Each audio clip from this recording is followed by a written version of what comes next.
జై శ్రీరామ్. ఏ మజా లేదన్న, కొంచెం సలవటు ఉంటుంది, గరం ఉంటుంది, వస్తుంది. నటగారు బయలుదేరారు ఇప్పుడే. రెండు చేతులు ఎత్తాలన్న, దండం పెడతారు, రెండు చేతులు ఎత్తాలి. భారత్ మాతాకి, భారత్ మాతాకి జై శ్రీరామ్, జై శ్రీరామ్. నరేంద్ర మోడీ గారి నాయకత్వం, అమిత్ షా గారి నాయకత్వం, జేపీ నడ్డా గారి నాయకత్వం, కిషన్ రెడ్డి గారి నాయకత్వం, భారత్ మాతాకి. కొంతమంది బయట వాగుతూ ఉంటారు ఆయన, బీజేపీ చల్లబడ్డదని. ఈ జోసు చూసినాక ఇంకొకసారి ఎవడన్నా బీజేపీ చల్లబడ్డదో తీసి చంపకుండా లోహత్పడి ఒక్కరు చంపడు ఇంకోసారి వాడనంటే. బీజేపీ కార్యకర్తలు ఎప్పుడు చల్లబడ్డారన్న వాళ్ళు తెలియదు. ఎందుకంటే ఇప్పుడు బీఆర్ఎస్ వాళ్ళని చూస్తాం మనం. బీఆర్ఎస్ వాళ్ళు ఎక్కడైనా ఒక్కడిగా పైన తూర్పాలిస్ లీడర్ ఇద్దరు హరీష్ రావు, కేటీఆర్ ఇద్దరు నలుగురు తప్ప ఎవరే ఉంటారు అలా. సరే అంతకుముందు వాళ్ళే ఏమంటారు, ఇప్పుడు వాళ్ళే ఏమంటారు, ఇంకెవరు కావడారు అనుకో. ఇది కనబడాల్సిన వ్యక్తి ఫామ్ అవుతా తాగి మంచిగా రెస్ట్ తీసుకుంటాను ఆయన. వాళ్ళు అడుగు ఏమంటారు క్యాడర్, బీఆర్ఎస్కి ఎక్కడ క్యాడర్ లేదు. ఎందుకు వస్తలేదు క్యాడర్ అంటే మా మీద కేసులు అవుతాయి. మేము మొన్న ఎప్పుడు పైరుల కోసం ఏదో బీఆర్ఎస్ పార్టీలో మా బీఆర్ఎస్ పార్టీ ఎందుకో పార్టీకి సిద్ధాంతం లేదు, దానికి ఒక నాయకుడు కొన్ని పట్టించుకోడు, ప్రజలను పట్టించుకోడు, కార్యకర్తలను పట్టించుకోడు అని చెప్పి బీఆర్ఎస్ క్యాడర్ ఎవ్వరు బయటకు వస్తలేరు. ఇక కాంగ్రెస్లో క్యాడర్ లేదు. రేవంత్ రెడ్డి ముఖ్యమంత్రి ఎట్లయినా మన వల్ల ఏంటన్నా, మన వల్ల మనం కొట్లాడితే ముఖ్యమంత్రి ఆయన అయ్యాడు. ఎప్పుడన్నా రేవంత్ రెడ్డి ఎప్పుడన్నా రైతు ఉద్యమాలు చేసిండా, విద్యార్థి ఉద్యమాలు చేసిండా, నిరుద్యోగుల కోసం కొట్లాడిండా, రైతుల కోసం కొట్లాడిండా, మహిళల కోసం కొట్లాడిండా, ఎప్పుడైనా సనాతన ధర్మం కోసం కొట్లాడిండా? మరి ఏమైనా కేసు రేవంత్ రెడ్డి మీద కేసు లేదంటే ఒకటే కేసు, ఒకటి కేసు అయింది.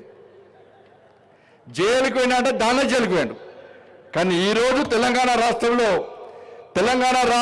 5 సంవత్సరాల కాలంలో ఈ తెలంగాణ రాష్ట్రంలో ఒక్కొక్క భారతీయ జనతా పార్టీ కార్యకర్త మీద 20, 30, 40, 50 కేసులు ఉన్నప్పుడు కూడా ఏ భారతీయ జనతా పార్టీ కార్యకర్త కానీ, ఏ భారతీయ జనతా పార్టీ నాయకుడు కానీ ఎత్తిన కాషాయ జెండర్ కానీ, కమలపు జెండర్ కానీ, భారత్ మాతాకి జై నినాదాన్ని కానీ, జై శ్రీరామ్ నినాది కానీ, నరేంద్ర మోడీ నాయకత్వం వర్ధిల్ల నినాది కానీ ఏ రోజు విడిచిన పాపన పోలేదన్నా. అది భారతీయ జనతా పార్టీ క్యాడర్కు కాంగ్రెస్ బీఆర్ఎస్ పార్టీ క్యాడర్కు ఉన్న తేడా అన్న. ఈరోజు ఇప్పటికిప్పుడు ఎన్నికలు నిర్వహిస్తే ఈ తెలంగాణ రాష్ట్రంలో వికసించేది కమలం కమలం కమలం తప్ప కాదు. ఇప్పటికే సర్వే సంస్థలు ప్రారంభించినాయి, అనేక సర్వే సంస్థలు ప్రారంభించినాయి. సరే రేవంత్ రెడ్డికి ఒక సెక్షన్ మీడియా పేపర్ వాళ్ళు రాస్తారు కావచ్చు, టీవీలో చూపడతారు కావచ్చు, టీవీలు చూపడుతున్నాయి, పేపర్లు రాస్తున్నాయి అని చెప్పి ఏది పడుతుంది మాట్లాడుతున్నాడు. భాష ఆయన ఇష్టం. కేసీఆర్ తీసిన మూలక కేసీఆర్ గారు తాదైపోయింది. ఇప్పటికిప్పుడు సర్వే నిర్వహిస్తున్నాయి అనేక సంస్థలు. సర్వేలు ఎప్పుడు నిర్వహిస్తాయన్నా? ఎన్నికల ముందు సర్వేలు నిర్వహిస్తాయి. కానీ కొత్తగా ఈసారి సర్వే సంస్థలన్నీ సర్వే నిర్వహిస్తే కాంగ్రెస్ పార్టీ 3వ స్థానానికి పోయింది, రేవంత్ రెడ్డి 10వ స్థానానికి పోయాడు. రేవంత్ రెడ్డిని ముఖ్యమంత్రిగా గుర్తించే స్థితిలో తెలంగాణ రాష్ట్ర ప్రజలు లేరు. రేవంత్ రెడ్డి వ్యవహారాలు చూసి, రేవంత్ రెడ్డి భాష చూసి, రేవంత్ రెడ్డి మాటలు చూసి, రేవంత్ రెడ్డి నడవడిక చూసి రేవంత్ రెడ్డిని ముఖ్యమంత్రిగా గుర్తించే స్థితిలో తెలంగాణ సమాజం లేదు. ఇలా ఇచ్చిన 6 గ్యారెంటీలు 420 హామీలన్నీ మొత్తం సర్వనాశం చేశారు. ఏం హామీలు వచ్చినా ఏమనంటే ఉచిత బస్సు అంటున్నారు, 200 యూనిట్ల కరెంట్ అంటున్నారు, ఉచిత గ్యాస్ అంటే గ్యాస్ ఎవరికి ఇచ్చారు, రేషన్ కార్డులకి గ్యాస్ ఇచ్చారు, కరెంటు అందరికి ఫ్రీ ఇస్తారా అంటే 200 యూనిట్లు కూడా కరెంటు ఫ్రీ అట. ఆర్టీసీ బస్సు అంటే బస్సులు మొత్తం బంద్ చేసారు, మళ్ళీ దానిలో కొరికెలు పెట్టిరు. అలా ఇవాళ మేము అడుగుతున్నాం ఈ వేదిక సాక్షిగా, ఇలా కిషన్ రెడ్డి గారి నేతృత్వంలో ఇంత పెద్ద భారీ బహిరంగ సభ నిర్వహించడం. ఈ వేదిక పెట్టిన తర్వాత కాంగ్రెస్ పార్టీలు భారతీయ జనతా పార్టీ విమర్శ చేస్తున్నారు. మీ విమర్శలను పట్టించుకోం. ఈ వేదిక సాక్షిగా మేము అడిగే ప్రశ్నలకు మీరు సమాధానం చెప్పండి. మీలో నియతుంటే, నిజాయితీ ఉంటే మీరు మీ సోనియా గాంధీ మీద ఒట్టు పెట్టిరు, సోనియా గాంధీ సంతకంతో లెటర్ రాసిర్రు, ఈ దేవుని మీద ఒట్టు, ఖురాన్ మీద ఒట్టు పెట్టిరు, బైబిల్ మీద ఒట్టు పెట్టిరు, భగవద్గీత మీద ఒట్టు పెట్టిరు, నానా ప్రమాణాలు వేసిరు. వల్ల మేము చేసే సవాళ్ళు మేము చెప్పిన మాటలు సమాధానం చెప్పండి. చలో రైతుల విషయంలో రైతులను మోసం చేసింది వాస్తవం కాదా? రేవంత్ రెడ్డి సర్కార్ చెప్పాలి. ఇలా రుణమాఫీ చేస్తున్నారు, 2 లక్షల రుణమాఫీ చేస్తున్నారు. సాక్షాత్తు వ్యవసాయ శాఖ మంత్రి ప్రకటన చేసిండు, ఇంకా 22 లక్షల మందికి రుణమాఫీ చేయాలని చెప్పి సాక్షాత్తు వ్యవసాయ శాఖ మంత్రి ప్రకటన ఇస్తే రేవంత్ రెడ్డి మాత్రం రుణమాఫీ చేస్తాం అందరికీ అని చెప్పి రేవంత్ రెడ్డి సర్కార్ చెప్తున్నారు. ఇలా రైతు కూలీలకు 12,000 రూపాయలు ఇస్తున్నారు. ఎంతమంది రైతు కూలీలకు 12,000 రూపాయలు ఇచ్చిన రేవంత్ రెడ్డి సర్కార్ చెప్పాలి. 15,000 రూపాయలు రైతు భరోసా ఇస్తున్నారు. ఎంతమందికి రైతు భరోసా ఇచ్చిన రేవంత్ రెడ్డి సర్కార్ చెప్పాలి. ఇలా అన్ని పంటలకు 500 రూపాయలు బోనస్ ఇస్తామని చెప్పి కేవలం సన్నాలకు మాత్రమే 500 రూపాయలు బోనస్ ఇస్తామని చెప్పి రైతులను మోసం చేసింది వాస్తవమా కాదా? రేవంత్ రెడ్డి సర్కార్ చెప్పాలి. తరుగు తాలు తేమ లేకుండా పండించిన ప్రతి పంట గింజ కొంటామన్నారు. తరుగు పేరుతోని తాలు పేరుతోని వాళ్ళ రైతులను ఏ విధంగా మోసం చేస్తున్నారో రేవంత్ రెడ్డి సర్కార్ చెప్పాలి. ఆడతామని ఆడిస్తాం బిడ్డ. రేవంత్ రెడ్డి నేను ఇష్టపెట్టే ప్రసక్తి లేదు. సంక్రాంతికి నీకు డెడ్ లైన్, సంక్రాంతికి డెడ్ లైన్. ఈ వేదిక సాక్షిగా మనం చెప్తున్నాం, ఈ వేదిక సాక్షిగా చెప్తున్నాం. మనమంటే గంగిరెద్దులో కదా భారతీయ జనతా పార్టీలు అచ్చొచ్చిన ఆంబొత్తులుగా తెలంగాణ రాష్ట్రం దోసుకుంటే దొంగలు మీ కాంగ్రెస్లు. అదే మీ గంగిరెద్దులు వాళ్ళందరూ అలా మీరు అంటున్నారు. Sankranti deadline Revanth Reddy. సంక్రాంతి తర్వాత ఏ ఒక్క కాంగ్రెస్ పార్టీ నాయకుని రోడ్ల మీద తిరగడం, ప్రతి గల్లీలో పరిశీలిస్తాం, ప్రతి వీధిలో పరిశీలిస్తాం, ప్రతి గ్రామంలో పరిశీలిస్తాం, ప్రతి మండలంలో పరిశీలిస్తాం. రైతులకు ఇచ్చిన హామీలను నెరవేర్చాల్సిన బాధ్యత నీది. లేకుంటే గ్రామ పంచాయతీ ఎన్నికల్లో కానీ రాబోయే ఎన్నికల్లో నీకు గుణపాఠం చెప్పడానికి తెలంగాణ రాష్ట్ర ప్రజలు సిద్ధంగా ఉన్నారన్న విషయాన్ని గుర్తుంచుకోవాలి. మహిళలను మోసం చేశారు. పెళ్ళైతే తులం బంగారం అన్నారు. ఎంతమందికి తులం బంగారం ఇచ్చారు? ఇంటికి వచ్చిన కోడలకు 2,500 రూపాయలు ఇస్తారు. ఎంతమంది కోడలకు ఇచ్చారు? అవ్వ తాతలకు, అత్తలకు, మామలకు 4,000 రూపాయలు ఆసరా పెన్షన్ ఇస్తున్నారు. ఎంతమందికి ఇచ్చారు? ఇలా స్కూటీలు ఇస్తున్నారు, యువతకు స్కూటీలు ఇస్తున్నారు. ఎంతమంది స్కూటీలు ఇచ్చారో ఒక్కసారి తెలంగాణ మహిళా సమాజం ఆలోచించాలి. ఇలా అమ్మలక్కలందరూ కూడా, అవ్వలు తాతమ్మలందరూ కూడా టీవీల దగ్గర చూస్తున్నారు. ఈ 100 రోజుల పాలన అని చెప్పి, ఈ సంవత్సర పాలన అని చెప్పి విజయోత్సవం చేసుకుంటారు. కనీసం ఇప్పుడైనా ఆసరా పెన్షన్లు ఇస్తారా మాకు తులం బంగారం ఇస్తారా మాకు స్కూటీలు ఇస్తారా మాకు అని చెప్పి 2,500 రూపాయలు ఇస్తారా అని చెప్పి అమ్మలక్కరు, అవ్వలు, తాతలందరూ కూడా కళ్ళలో కొవ్వొత్తులు లెక్క పెట్టుకొని చూస్తున్నారు ఇలా. కానీ దాని గురించి రేవంత్ రెడ్డి సర్కారు మాట్లాడుతున్నారు. ఇదే సరూర్ నగర్ స్టేజ్ నుంచి ఇలా యూత్ డిక్లరేషన్ ఇచ్చారు. ఇవాళ 2 లక్షల ఉద్యోగాలు భర్తీ చేస్తున్నారు. 55,000 ఉద్యోగాలు ఇస్తామంటుంటే రేవంత్ రెడ్డి అంటారు. పెద్దపల్లి అంటున్నాయి. ఇవాళ నోరు వేస్తారు రేవంత్ రెడ్డి అబద్ధాలే, నోరు వేస్తారు రేవంత్ రెడ్డి అబద్ధాలే. అరే టీఎస్పీఎస్సీ చైర్మన్ నిన్న కాక మొన్న చెప్పాడు. టీఎస్పీఎస్సీ చైర్మన్ ఆయన దిగిపోగా చెప్పాడు, మేము కేవలం 13,000 ఉద్యోగాలకు మాత్రమే నోటిఫికేషన్ ఇస్తామని చెప్పి సాక్షాత్తు టీఎస్పీఎస్సీ చైర్మన్ చెప్తే రేవంత్ రెడ్డి మాత్రం 55,000 ఉద్యోగాలు ఇస్తామని చెప్తున్నాడు. ఏ దేశంలో ఇచ్చినా, బంగ్లాదేశ్ ఇచ్చినా, పాకిస్తాన్లో ఇచ్చిన ఉద్యోగాలు చెప్పండి.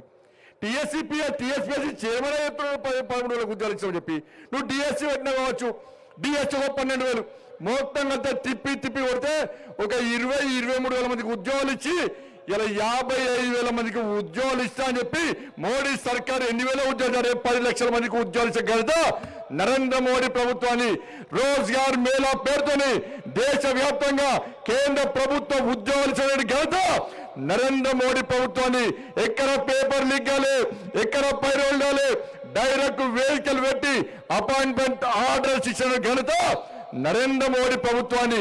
నువ్వు ఇచ్చింది 20,000 ఉద్యోగాలు అయితే 50,000 ఉద్యోగాలు అని చెప్పి మోసం చేస్తున్నావు.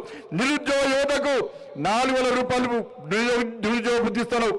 ఒక్కొక్క యువకునికి 48,000 రూపాయలు ఈ రేవంత్ రెడ్డి బాకీ ఉన్నాడు. మనకి 48,000 రూపాయలు నిరుద్యోగ వృత్తి ఇస్తాను. ఇలా ఉన్న కాంట్రాక్ట్ ఉద్యోగాలు దాదాపు 6,000 మందిని ఉద్యోగాలు తొలగించాడు మూర్ఖుడు ఈ రాష్ట్ర ముఖ్యమంత్రి రేవంత్ రెడ్డి అన్న విషయాన్ని ఒక్కసారి యువత గుర్తుంచుకోవాలి. ఉద్యోగాలు లేక మొన్న గ్రూప్ 1 ఎగ్జామ్ లో 21 జీవో పెట్టాడు, 46 జీవో అన్నాడు. కొత్త జీవోలు తీసుకొచ్చి ఇలా నిరుద్యోగ యువతను ఏ విధంగా మోసం చేస్తుండో రేవంత్ రెడ్డి సర్కార్, రేవంత్ రెడ్డి ప్రభుత్వం ఎట్లా మోసం చేస్తుందో. ఆ రోజు వచ్చిండు రాహుల్ గాంధీ, వచ్చిండు సెంట్రల్ అడ్డి పనులు ఉన్నాడు, వాళ్ళ బాధలు చూసిండు. ఇలా బాధలు చూసి ఉద్యోగాలు మేమిస్తామని ఇవాళ ఉన్న ఉద్యోగాలు కూడా కొట్టి నిరుద్యోగ యువతని ఏ విధంగా బాధ పెడుతుండో ఒక్కసారి ఆలోచండి. ఇలా చిక్కనపల్లి చౌరస్తాలో, అమీర్పేట చౌరస్తాలో, సంజయ్ నగర్ లో, ఇలా క్లాస్ రోడ్స్ లో మొత్తం కోచింగ్ సెంటర్లన్నీ ఖాళీపోయినాయి. ఈ రేవంత్ రెడ్డి ప్రభుత్వం మీద నమ్మకం లేదు. ఇప్పటిదాకా కోచింగ్ లో పేరుతో కేసీఆర్ మూర్ఖత్వం వల్ల ఇలా మేము మోసపోయినాం. మళ్ళీ మా కూలీనాలు వేసుకునే మా తల్లిదండ్రులకు భారం కాలం.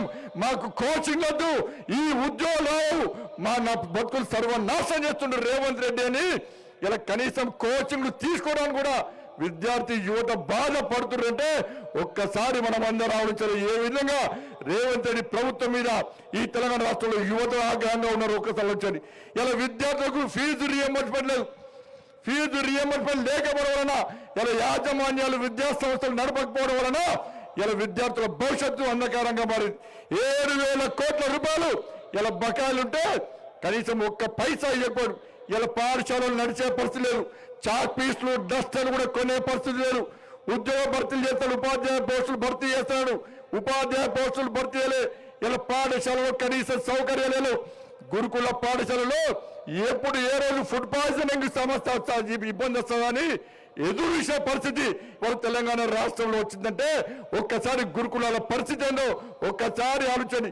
ఎక్కడ పోస్టులు భర్తీలేవు. ఉద్యోగులకు ఇవ్వాల్సినటువంటి 4 DAలు ఇంకా బకాయి ఉన్నాడు. వాళ్ళకు ప్రమోషన్ లేవు, PRC లేదు. 317 జీవో పేరుతోని ఇలా ఆ రోజు ఇదే రేవంత్ రెడ్డి మాట్లాడాడు. భారతీయ జనతా పార్టీ కార్యకర్తలు ఈ తెలంగాణ రాష్ట్రంలో ఉద్యమం చేస్తే 317 జీవోకు వ్యతిరేకంగా ఉద్యమం చేసి జైల్లో పోతే ఇదే రేవంత్ రెడ్డి మాట్లాడాడు. 317 జీవో మూర్ఖత్వం. స్థానికత కోసం తెలంగాణ రాష్ట్రం ఏర్పడ్డ తర్వాత కూడా కొట్టాడాల్సిన పరిస్థితి వచ్చిందని చెప్పి ఆ రోజు మాట్లాడిన రేవంత్ రెడ్డి ఈ రోజు 317 జీవో గురించి కనీసం మాట్లాడిన పాపన పోలేదు. ఇప్పటికి చెట్టుకోలు పుట్టగోలై ఇలా ఉద్యోగ ఉపాధ్యాయులు ఏ విధంగా ఇబ్బంది పడుతున్నారో ఇలా ఉద్యోగస్తులను కలిసే ఒక్కసారి తెలిసే వాళ్ళకు వాళ్ళకి DAలు ఇస్తలేడు, వాళ్ళ ప్రమోషన్ లేవు. ఇట్లా ఏ వర్గం చూసినా కూడా కనీసం వాళ్ళ గురించి పట్టించుకున్న పాపన పోలేదన్న. అందుకే సోదరులారా, భారతీయ జనతా పార్టీ వైపు మాత్రమే ప్రజలు చూస్తున్నారు. అన్ని వర్గాలు ఎస్సీలకు ఎస్సీ రిజర్వేషన్ 18% చేస్తున్నాడు. ఎస్సీలకు 15 లక్షల రూపాయలు ఇలా. అంతకుముందు బీఆర్ఎస్ పార్టీ 15 లక్షల రూపాయలు ఇచ్చింది. మేము 15 లక్షల రూపాయలు ఇస్తామని చెప్పి చెప్పాడు. బీఆర్ఎస్ పార్టీ మోసం చేసిండు, ఈయన మోసం చేసిండు. ఇలా ఎస్సీలకు పోడు మూడో సమస్యను పరిష్కరిస్తున్నారు. ఒక్కొక్క గ్రామ పంచాయతీ తండాలకు 20 లక్షల ఆర్థిక సహాయం చేస్తున్నాడు. వాళ్ళ సమస్యలు వచ్చింది. ఇలా బీసీలకు ప్రతి సంవత్సరము 20,000 కోట్ల రూపాయల బడ్జెట్ ఇస్తా, బీసీ సబ్సిడీ చేస్తా అని చెప్పన్నాడు. ఇలా ఒక్క పైసా ఇవ్వకుండా ఇదే రాహుల్ గాంధీ చెప్పిండు సంవత్సరానికి 5 సంవత్సరాల్లో 1,00,000 రూపాయల బడ్జెట్ బీసీలకు ఇస్తామన్నటువంటి రాష్ట్ర ముఖ్యమంత్రి కాంగ్రెస్ పార్టీ ప్రభుత్వం ఈ రోజు బీసీలను ఏ విధంగా మోసం చేస్తుందో ఒక్కసారి అంచండి. కేవలం ఒక వర్గానికి కొమ్ముగాయడం, ఒక వర్గం యొక్క ఓట్ల కోసం మళ్ళా తిరిగి ఎంఐ పార్టీ సంకల్పం వచ్చి ఎంఐ పార్టీ మద్దతు కూడగొట్టడానికి ఇలా కాంగ్రెస్ పార్టీ ఏ విధంగా ప్రయత్నం చేస్తుందో ఒక్కసారి ఉంచండి. అందుకే వేదికగా అప్పీల్ చేస్తున్నాం. స్థానిక సంస్థల ఎన్నికలు కానీ, కార్పొరేషన్ ఎన్నికలు కానీ భారతీయ జనతా పార్టీకి మద్దతు ఇవ్వండి. సర్పంచులను అప్పీల్ చేస్తున్నా, మాజీ సర్పంచులను అప్పీల్ చేస్తున్నా. మీ బతుకులు నాశనం చేసింది బీఆర్ఎస్ పార్టీ, మీ బతుకులను ఇంకా నాశనం చేస్తున్నది కాంగ్రెస్ పార్టీ. స్థానిక సంస్థల ఎన్నికల్లో మాకు మద్దతు ఇవ్వండి. గుండె మీద చేసుకుని గ్రామ పంచాయతీలు అభివృద్ధి చెందినాయి అంటే అది కేవలం నరేంద్ర మోడీ గారి ప్రభుత్వం ఇచ్చిన నిధుల వల్ల విషయం వాస్తవమా కాదా అని మాజీ సర్పంచ్ ఆలోచించండి. మీ బతుకులు నాశనం కావడానికి కారణం బీఆర్ఎస్ కాంగ్రెస్ పార్టీలు. అందుకే మాకు మద్దతు ఇవ్వండి. మళ్ళీ చెప్తున్న GHMC ఎన్నికలు రాబోతున్నాయి. నేను చెప్తున్నా అందరూ ఎలా మీరందరూ కూడా హైదరాబాద్ ప్రాంతానికి, భాగ్యనగర్ ప్రాంతానికి సంబంధించిన ప్రజలు ఎట్టి పరిస్థితుల్లో ఈ భాగ్యనగర్ గడ్డ మీద GHMC ఎన్నికల్లో కాషాయపు జెండా రెప్పరెప్పలాడించడం ఖాయం. అందరు భరోసా ఉండండి. ఇక్కడ ఉన్న నాయకులం అందరం కలిసి మీకు చెప్తున్నాం, అందరితో చెప్పుకున్నాం. మీరు గల్లీ గల్లీలోని కాంగ్రెస్ పార్టీ ప్రజా వ్యతిరేక విధానాలను మీరు ప్రజలకు వివరించండి. మర్చిపోతారా భాగ్యనగర్ ప్రజలు? ముత్యాలమ్మ గుడి మీద దాడి జరిగిన సంఘటన భాగ్యనగర్ ప్రజలు మర్చిపోరన్నా. రక్షాపురంలో దేవాలయం మీద దాడి జరిగిన సంఘటనను హిందువులు మర్చిపోరున్నా. అరే శంషాబాద్లో నవగ్రహాల గుడి మీద దాడి జరిగిన సంఘటనను ఈ భాగ్యనగర్లోని హిందూ సమాజం మర్చిపోదన్నా. పగ తీసుకోవడానికి భాగ్యనగర్ ప్రజలు సిద్ధంగా ఉన్నారన్నా. ఎప్పుడు ఎన్నికలు వస్తాయరా జిహెచ్ఎంసీ ఎన్నికలు? ఈ కాంగ్రెస్ పార్టీకి, ఎంఏ పార్టీకి, బీఆర్ఎస్ పార్టీకి గుణపడని చెప్పాలి. పోయినసారి 48 సీట్లు ఇచ్చినాం, ఈసారి మేయర్ పదవి ఎట్టి పరిస్థితుల్లో భారతీయ జనతా పార్టీకి ఇవ్వాల్సిందే, ఇచ్చి తీరాల్సిందే. ఈ భాగ్యనగరం అభివృద్ధి చెందాలంటే ఇవన్ జాగిరన్నా హైదరాబాద్, మన జాగిరన్నా హైదరాబాద్. ఈ హైదరాబాద్ అభివృద్ధి జరిగేది మోడీ గారి పైసలన్నా, మన పైసలన్నా హైదరాబాద్ జరిగేది. వీళ్ళు అయ్యా జాగిరి, వీళ్ళు తాత జాగిరి అన్నట్టు ఒక వర్గాన్ని కొమ్ముగాస్తూ వాళ్ళకే అందిస్తే ఎట్లా చూస్తూ కూర్చుంటామన్నా? ఏడవైనా వివక్షతనేనా? ఏడవైనా ఇదే పరిస్థితి. ఇవాళ బంగ్లాదేశ్లో హిందువుల మీద, హిందూ దేవాలయం మీద దాడులు జరుగుతున్నాయన్న బంగ్లాదేశ్లో. భాగ్యనగర్లో హిందూ దేవాలయం మీద దాడులు జరుగుతున్నాయి. రాబోయే రోజుల్లో భాగ్యనగర్ బంగ్లాదేశ్గా మార్చడానికి ఇలా కాంగ్రెస్ పార్టీ ఎన్నికల కోసం ప్రయత్నం చేస్తున్న భాగ్యనగర్ బంగ్లాదేశ్గా మార్చాం. భాగ్యనగరాన్ని అభివృద్ధి చెందిన భాగ్యనగరంగా ఉంచే బాధ్యత ఇలా ప్రతి భారతీయ జనతా పార్టీ కార్యకర్తల విషయాన్ని ఈ సందర్భంగా ఈ భాగ్యనగర్ ప్రజలకు అప్పీల్ చేస్తున్నాం. ఈ ప్రభుత్వానికి చిత్తశుద్ధి లేదు. వల్ల ఈ తెలంగాణ రాష్ట్రంలో అభివృద్ధి జరుగుతుందంటే, భాగ్యనగర్తో పాటు తెలంగాణ రాష్ట్రం అభివృద్ధి జరుగుతుందంటే అది కేవలం మన పైసలే. ఏమిచ్చిండు మోడీ గారు? ఏం పైసలు ఇచ్చిండు కిషన్ రెడ్డి గారు? బండి సంజయ్ అంటే మూట సంఖ్యలు మూట పెట్టుకొని వస్తుంది నీకు వచ్చిస్తావు, నీకు భాగ్యనగర్ వచ్చి. నువ్వేం చేస్తావు మరి? నువ్వేం చేస్తావు తెలంగాణ రాష్ట్రంలో? మళ్ళీ ఏం చేస్తావంటే ఉచిత కరెంటు, ఉచిత గ్యాసు, ఉచిత బస్సు. ఏమంటే ఈ మూడులపై ఏం చేయలే. మేం చేస్తాం. ఈ తెలంగాణ రాష్ట్రంలో గ్రామాల్లో, గ్రామ పంచాయతీలో గ్రామీణ సడక్ యోజన కింద రోడ్లేంచింది నరేంద్ర మోడీ ప్రభుత్వం. సిఆర్ఎఫ్ నిధులతో రోడ్లేంచింది నరేంద్ర మోడీ ప్రభుత్వం. నేషనల్ హైవే రోడ్లేంచింది నరేంద్ర మోడీ ప్రభుత్వం. రైల్వేస్ ఇచ్చింది నరేంద్ర మోడీ ప్రభుత్వం. గరీబ్ కళ్యాణ్ అన్న యోజన కింద ఉచిత రేషన్ బియ్యం ఇస్తుంది నరేంద్ర మోడీ ప్రభుత్వం. రోజ్గార్ మేళా పేరుతోని యువకులకు ఉద్యోగాలు ఇస్తుంది నరేంద్ర మోడీ ప్రభుత్వం. ఆర్థిక సంఘం నిలిచింది నరేంద్ర మోడీ ప్రభుత్వం. ఉచిత గ్యాస్ ఇచ్చింది నరేంద్ర మోడీ ప్రభుత్వం. రైతు వేదికలను, శ్మశాన వాటికలు కట్టించింది నరేంద్ర మోడీ ప్రభుత్వం. ఇలా చెప్పుకుంటూ పోతే లైట్లు పెట్టింది, మోలు కట్టింది. ప్రతి కూడా చివరకు రైతులు పండించిన ప్రతి గింజ కొనేది కూడా నరేంద్ర మోడీ ప్రభుత్వం అన్న విషయాన్ని రేవంత్ రెడ్డి సర్కార్ గుర్తుంచుకోవాలి. ఇచ్చే పైసలు మావి, ఇచ్చే పైసలు కేంద్రాన్ని. ఇలా కనీసం ఎక్కడ కూడా మోడీ గారి ఫోటో పెట్టకుండా, మోడీ గారి పేరు లేకుండా, కేంద్ర ప్రభుత్వం పేరు లేకుండా ఇంద్రమ్మ పేరుతోని రాజీవ్ గాంధీ పేరుతోని ఇవాళ ఏ విధంగా మోసం చేస్తున్నా ఆలోచించండి. ఇవాళ ఏడగట్టుడు రేవంత్ రెడ్డి సంవత్సరం కాలే, సంవత్సరం కాలే ఇంద్రమ్మ ఇల్లు ఇస్తాడట. ఏడగచ్చినా ఇంద్రమ్మ ఇల్లు నువ్వు సంవత్సరం లోపల ఎవరి దిగచ్చి కట్టించు ఇంద్రమ్మ ఇల్లు? ఇల్లు ఎవరి అవి? ఇల్లు నరేంద్ర మోడీ ప్రభుత్వాన్ని. నరేంద్ర మోడీ ప్రధానమంత్రి ఆవాస్ యోజన కింద మేము గత ప్రభుత్వం హయాంలో బీఆర్ఎస్ పార్టీ ప్రభుత్వం నడిచే సమయంలో నరేంద్ర మోడీ గారి ప్రభుత్వం ఇల్లు ఇస్తే ఈయన సంవత్సరం రాలే, పోటీ ఆడిన సంవత్సరాలే, సంవత్సరం లోపల ఇల్లు కట్టించినట. ఇంద్రమ్మ కమిటీలు ఇస్తాడట, ఇల్లు ఇస్తాడట. ఏడా తట్టమోస్తావా నువ్వు? బేస్మెంట్ పెట్టినావా నువ్వు? ముగ్గు వస్తావా? ఏమన్నా ఏం చేస్తావా? ఇల్లు మనవి మళ్ళీ ఇంద్రమ్మ పేరుతో మోసం చేసే ప్రయత్నం చేస్తాడు. అడ్డుకోండనా ఏడ ఇంద్రమ్మ ఇల్లు ఇస్తే కూడా పక్కా మీరు పోండి, అక్కడ మోడీ గారు ఫోటో పెట్టండి. ఇది నీ అయ్యే జాగిరి, ఎవరు నీ తాత జగరాది, ఇది నరేంద్ర మోడీ ఈ కేంద్ర ప్రభుత్వం ఇచ్చిన ఇండ్లు అని చెప్పి బాగా జాబితా చెప్పాలన్న. పేపర్ వాళ్ళు రాస్తారా, టీవీలు చూపెడతారా, మాకు సంబంధం లేదు. కానీ గల్లీలో కొట్టాల్సిన బాధ్యత మనది, ఈ రేవంత్ రెడ్డి సర్కారుకు చిత్తశుద్ధి లేదు. ఇలా అన్ని వ్యవస్థలు మొత్తం సర్వనాశనం చేశాడు. ఇలా అర్బన్ నక్సల్ చేతిలో ఇలా కీలు బొమ్మగా మారిండు ఈ రేవంత్ రెడ్డి. విద్యా కమిషన్ లో కానీ అనేక నామినేటెడ్ పోస్టుల్లో ఇలా అర్బన్ నక్సల్స్ భావజాలం ఉన్న వ్యక్తులను తీసుకొచ్చి వాళ్లకు నామినేటెడ్ పోస్ట్ ఇచ్చిన మంత్రివర్గంలో సగం మంది అర్బన్ నక్సల్స్ భావజాలం ఉన్నోళ్ళే. ఇలా ఏ విధంగా అవుతుంది? అరే భారతీయ జనతా పార్టీ ఈ తెలంగాణ రాష్ట్రంలో ప్రతి యువకుని ఛత్రపతి శివాజీ మహారాజ్ లాగా చేయాలి. ఒక బాబాసాహెబ్ అంబేద్కర్ లాగా వేయాలి, ఒక స్వామి వివేకానంద లాగా వేయాలి, ఒక వీర సావర్కర్ లాగా వేయాలి, ఒక సర్దార్ పటేల్ లాగా చేయాలని చెప్పి భారతీయ జనతా పార్టీ ఈ తెలంగాణ రాష్ట్రంలో సర్కార్ రావాలని చూస్తే సర్కార్లోకి వచ్చిన అధికారంలోకి వచ్చిన రేవంత్ రెడ్డి సర్కార్ అర్బన్ నక్సల్స్ చేతిలో కీలుబొమ్మగా మారి వాళ్ళు రాబోయే రోజుల్లో ఈ తెలంగాణలో యువతను నక్సల్స్ గా మార్చే ప్రయత్నం చేస్తుందంటే తెలంగాణ సమాజం ఆలోచించాలి. మీరు స్వామి వివేకానంద, ఛత్రపతి శివాజీ, సర్దార్ పటేల్, బాబాసాహెబ్ అంబేద్కర్, జ్యోతిరావు పూలే అనుకుంటున్నారా లేకుంటే అర్బన్ నక్సల్స్ గా మారాలనుకుంటున్నారా? తెలంగాణ సమాజం ఒక్కసారి అంచాలి. ఏడా ఆ ప్రభుత్వానికి ఈ ప్రభుత్వానికి తేడా లేదు. బీఆర్ఎస్ పార్టీ ప్రభుత్వంలో ఇదే పరిస్థితి.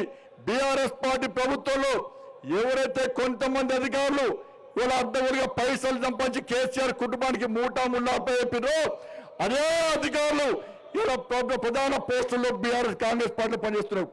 ఏ అధికారి మీద చర్యలు? బీఆర్ఎస్ కాంగ్రెస్ ఒకటే. ఇలా కాళేశ్వరం మీద కేసు లేదు, ఫోన్ ట్యాపింగ్ మీద కేసు లేదు, ఫామ్ హౌస్ కేసు మీద కేసు లేదు, ధరణ మీద కేసు లేదు, గొల్ల స్కామ్, బర్ల స్కామ్ మీద కేసులు లేవు.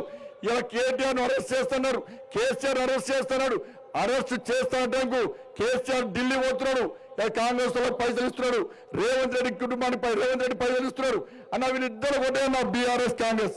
నేను సవాల్ చేస్తున్నా, బీఆర్ఎస్ పార్టీ కుటుంబానికి రేవంత్ రెడ్డి కుటుంబానికి మధ్య వ్యాపార లావాదేవీలు ఉన్నట్టు నేను నిరూపిస్తా.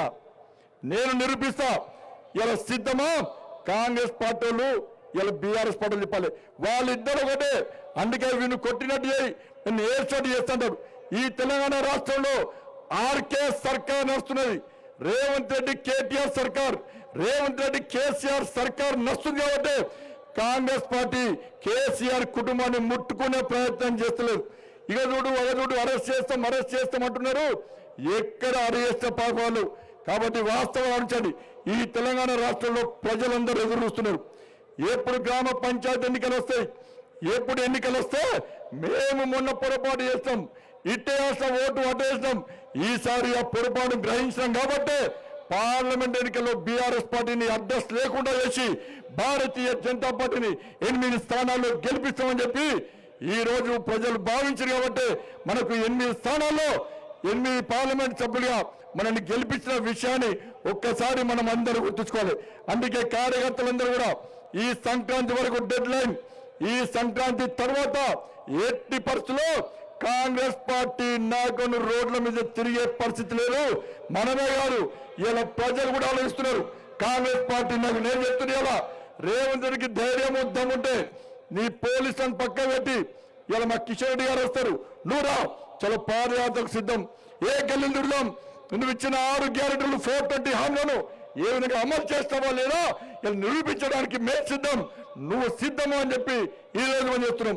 మన ప్రియతమ నేత, మన ఆదర్శప్రియుడు వారు అధ్యక్షులు అయిన తర్వాత ఈ దేశంలో ఏ రాష్ట్రంలో ఏ జిల్లాలో ఎక్కడ ఎన్నికలు జరిగినా విజయ పరంపర కొనసాగిస్తూ ఇవాళ ముందుకు వస్తున్నారండి మన ప్రియతమ నేత.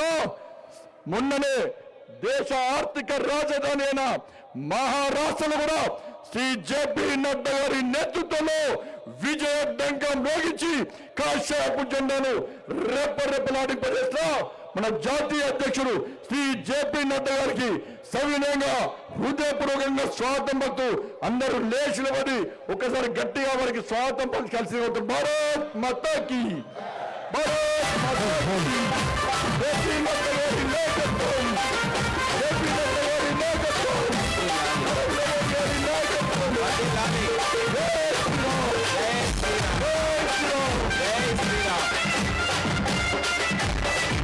మన జాతీయ అధ్యక్షులు శ్రీ జేపీ నడ్డా గారికి స్వాగతం, సుస్వాగతం. మన శాసన మండలి సభ్యులు శ్రీ ఏవిఎన్ రెడ్డి గారు స్వాగతం పలుకుతున్నారు. అదేవిధంగా ఈ జిల్లా అధ్యక్షులు శ్రీ సామ రంగారెడ్డి గారు వచ్చి వారికి స్వాగతం చెప్పవలసిందిగా కోరుతున్నాం.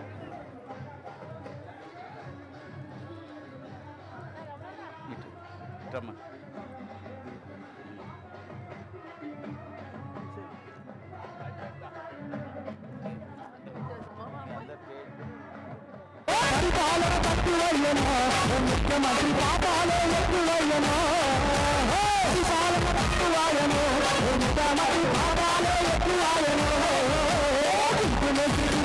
ప్రజాపాలన లేదయ్యో ప్రజాపాలన లేదయ్యో ప్రజాపాలన లేదయ్యో ప్రజాపాలన లేదయ్యా పరిపాలన తక్కువయ్యను